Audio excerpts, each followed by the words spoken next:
Ma cousine riait. Elle riait de cette manière stridente et fausse qui fait grincer les dents, la tête renversée en arrière pour bien montrer son collier de perles. Tu gâches ta vie à la mairie, Isolde. C'est pathétique, a-t-elle gloussé. Je n'ai rien dit. J'ai serré mon verre de jus d'orange bon marché jusqu'à ce que mes jointures blanchissent. Mais 2 heures plus tard, quand l'hélicoptère noir tactique du GIGN s'est posé au milieu des vignes de notre grand-père, soulevant un nuage de poussière qui a recouvert sa Porsche Cayenne flambant neuve, et que le général en tenue de combat m'a salué en disant « Commandant, nous attendons vos ordres », ma cousine est tombée à genoux. Littéralement. Et je mentirais si je disais que ce n'était pas le moment le plus satisfaisant de ma vie. Mais avant de plonger dans ce chaos absolu, j'aimerais savoir d'où vous écoutez cette histoire incroyable. Dites-moi dans les commentaires de quelle ville ou de quel pays vous venez, et quelle heure il est chez vous en ce moment même. Si vous aimez les histoires de karma instantané, abonnez-vous, car ce qui va suivre dépasse tout ce que vous pouvez imaginer. Tout a commencé comme toutes les cousinades annuelles de la famille Delacroix, par une chaleur étouffante et une avalanche de mépris passif-agressif. Nous étions réunis au Château des Vignes, une vieille bâtisse en pierre dorée au cœur de la Dordogne, près de Bergerac. C'était l'héritage de notre grand-père, un lieu magnifique qui sentait la terre chaude, le raisin mûr et, aujourd'hui, l'hypocrisie. J'étais arrivé avec ma Peugeot 206 grise, une voiture qui avait vu des jours meilleurs, avec ses rayures sur l'aile droite et sa climatisation poussive. À peine avais-je franchi le portail en fer forgé que mon oncle Baudouin, le patriarche autoproclamé de la famille, m'avait fait signe de la main, comme on chasse une mouche. « Isolde, ma petite » avait-il crié, son ventre proéminent tendant les boutons de sa chemise en lin blanc. Ne te gare pas dans l'allée principale. On attend des invités importants, et enfin, ton véhicule fait un peu tâche à côté de la Mercedes de Bérénice. Mets-toi derrière la grange, dans l'herbe haute. J'avais obéi sans broncher. C'était mon rôle dans cette famille, la petite cousine effacée, la célibataire de 34 ans sans ambition, l'employé de mairie qui tamponne des formulaires d'état civil dans un sous-sol poussiéreux.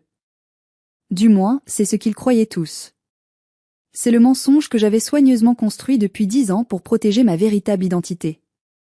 Quand j'ai rejoint le groupe sur la terrasse ombragée par les glycines, Bérénice tenait déjà la cour. Ma cousine, de 4 ans mon aînée, était ce que ma famille appelait une réussite éclatante.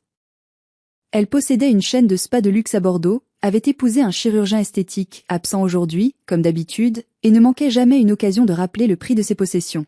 « Ah, te voilà !» s'est-elle exclamée en me voyant, sans se lever de son fauteuil en rotin. Elle m'a tendu une joue poudrée pour une bise rapide et sèche. On parlait justement de toi. Maman disait que tu avais encore le même tailleur que l'année dernière. C'est du vintage ou c'est juste la crise? Les rires ont fusé autour de la table. Ma mère, Francine, assise au bout de la table, a baissé les yeux vers son assiette de foie gras, ses épaules s'affaissant sous le poids de la honte par procuration. Maman était une femme douce, trop douce pour ce clan de requins. Depuis la mort de papa l'année dernière, elle semblait avoir rétréci, perdant sa voix face à l'arrogance de son frère Baudouin et de sa nièce. « C'est confortable », ai-je répondu simplement, prenant une chaise vide loin du centre de l'attention. « Confortable », a répété Bérénice avec un sourire en coin, faisant tourner son verre de Montbazillac. C'est le mot que les gens sans ambition utilisent pour justifier leur médiocrité. Tu sais, Isolde, j'ai vu une offre d'emploi pour une réceptionniste dans mon spa de Saint-Émilion. C'est payé 200 € de plus que le SMIC. Je pourrais peut-être te pistonner? Ça te changerait de tes vieux papiers poussiéreux à la mairie. Je suis bien où je suis, merci, ai-je murmuré, sentant la colère monter, non pas pour moi, mais pour l'image que mon père aurait eue de cette scène. Il m'avait toujours dit, la vraie valeur ne crie pas, Isolde. Elle chuchote. Laisse-la, Bérénice, est intervenu l'oncle Baudouin en coupant un morceau de pain avec une violence inutile. Certaines personnes sont faites pour être des leaders, d'autres pour être des suiveurs. Isolde est une brave fille, elle est juste limitée. C'est génétique, sans doute. Ton père n'a jamais su faire fructifier cet héritage non plus. C'était le coup de trop. Insulter ma carrière était une chose, insulter la mémoire de mon père en était une autre. J'ai ouvert la bouche pour répliquer, pour leur dire que le travail de bureau qu'ils méprisaient tant impliquait en réalité la coordination d'opérations antiterroristes pour la DGSI, la Direction Générale de la Sécurité Intérieure. Que j'avais reçu la médaille du courage 6 mois plus tôt, dans un bureau secret à Paris, pour avoir déjoué un attentat dans le métro. Mais je me suis tue. Le secret défense n'est pas une suggestion, c'est une loi absolue. J'ai avalé ma rage avec une gorgée de jus tiède, ignorant que dans quelques minutes, le destin allait se charger de ma défense de la manière la plus spectaculaire possible. Mais alors que je cherchais une excuse pour m'éclipser, Bérénice a fait un geste maladroit. Son verre de vin liquoreux a basculé, déversant un liquide doré et collant sur mon chemisier blanc. Oups, a-t-elle gloussé, sans une once de regret. Désolée ma chérie. Mais bon, ne t'inquiète pas, avec ton salaire de fonctionnaire, en économisant 3 mois, tu pourras t'en racheter un chez H&M. C'est à cet instant précis, alors que je sentais le liquide sucré coller à ma peau et que les rires de ma famille résonnaient dans mes oreilles, que mon monde a basculé. Va te nettoyer, et pendant que tu y es, rapporte-nous des glaçons. Le seau est vide, a ordonné Bérénice en se détournant pour reprendre sa conversation sur son prochain voyage aux Maldives. J'ai marché vers la cuisine d'été, le dos droit, sentant leur regard méprisant brûler ma nuque. Pauvre fille, ai-je entendu tante Jocelyne chuchoter. Si seulement elle avait un mari pour s'occuper d'elle. Dès que j'ai franchi la porte de la cuisine en pierre fraîche, j'ai laissé tomber le masque. Mes mains tremblaient de rage. J'ai attrapé un torchon pour essuyer le vin, ma respiration courte et saccadée. Je voulais partir. Je voulais prendre ma mère, la mettre dans ma vieille Peugeot et fuir cet endroit toxique pour toujours. Mais soudain, une vibration intense a traversé mon sac à main usé posé sur le plan de travail. Ce n'était pas la vibration douce de mon téléphone personnel. C'était une vibration longue, saccadée, insistante. Le genre de signal qui gèle le sang de n'importe quel agent de terrain. J'ai plongé la main dans le sac, écartant les mouchoirs et les clés pour atteindre le fond, là où une doublure secrète dissimulait un smartphone noir, épais, sans marque, crypté au plus haut niveau militaire. L'écran ne montrait aucun numéro, juste un fond rouge clignotant avec 2 mots en lettres capitales blanches, Aigle blanc. Mon cœur a raté un battement. Aigle blanc n'était pas un exercice. C'était le code le plus élevé, réservé aux menaces directes contre la tête de l'État. J'ai scanné mon empreinte digitale et l'iris de mon œil. Le message s'est déroulé, froid et terrifiant. Alerte, menace surfacière détectée sur couloir aérien sud-ouest. Cotam 001, unité présidentielle, déroutée. Atterrissage d'urgence requis immédiatement. Lieu, aéroport Bergerac Dordogne-Périgord, EGC. État, 45 minutes. Situation, zone d'ombre tactique au sol. Risque de sniper ou mampade. Agent sur place, commandant Isolde Delacroix. Activation immédiate. J'ai relu le message 3 fois. Le président de la République était dans un Falcon 7X au-dessus de nos têtes, visé par un missile potentiel, et il allait se poser sur la petite piste de Bergerac dans moins d'1 heure. Et je me trouvais à exactement 3 kilomètres à vol d'oiseau de la piste. J'ai couru vers la fenêtre de la cuisine qui donnait sur les vignes. Le domaine de mon grand-père était situé sur une colline. C'était pittoresque pour les touristes, mais pour un expert en sécurité, c'était un cauchemar. De notre terrasse, on avait une vue plongeante, dégagée et parfaite sur l'approche finale de la piste d'atterrissage. Si quelqu'un voulait abattre un avion en phase d'approche avec un fusil de précision lourd ou un lance-missile portable, le toit de notre grange ou le clocher de la vieille chapelle au bout du domaine étaient les meilleurs endroits possibles. Merde, ai-je murmuré. Mon oreillette Bluetooth sécurisée, que je gardais toujours chargée dans ce sac, s'est connectée.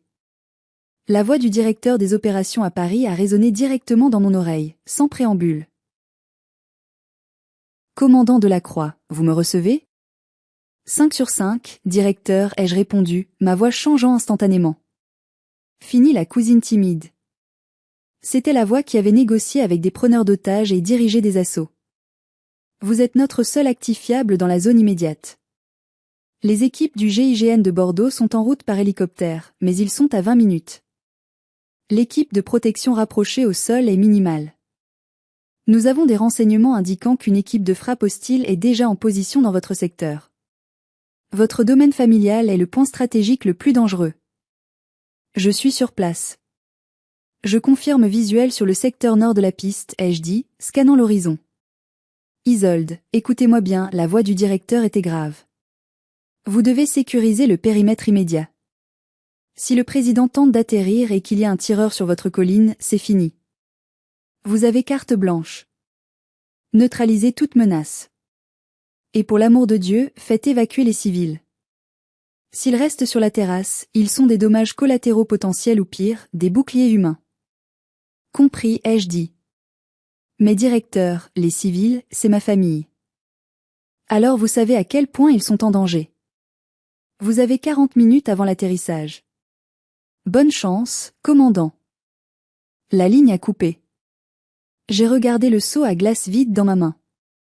Dehors, j'entendais les éclats de rire de Bérénice et les aboiements de mon oncle. Ils étaient en train de manger des petits fours, totalement inconscients qu'ils étaient assis au milieu d'un champ de tir, Killzone. Je devais retourner là-bas. Je devais redevenir Isolde la soumise pour quelques secondes encore, juste le temps de les sauver malgré eux. Mais je savais une chose, la fête était finie. Je suis sortie de la cuisine, non pas avec des glaçons, mais avec une détermination froide qui aurait dû les alerter si seulement ils avaient pris la peine de me regarder vraiment. Le soleil de midi tapait fort sur les dalles de pierre. L'odeur du thym et de la lavande se mêlait à celle, plus âcre, de mon anxiété. Je suis arrivée près de la grande table. Bérénice était debout, son téléphone à la main, en train de faire un direct sur Instagram. Coucou mes chéris. Regardez ce cadre magnifique. On est en famille, c'est tellement important les racines, n'est-ce pas? Même si certaines branches sont un peu sèches, disait-elle en tournant la caméra vers moi, juste au moment où j'arrivais. J'ai ignoré la caméra.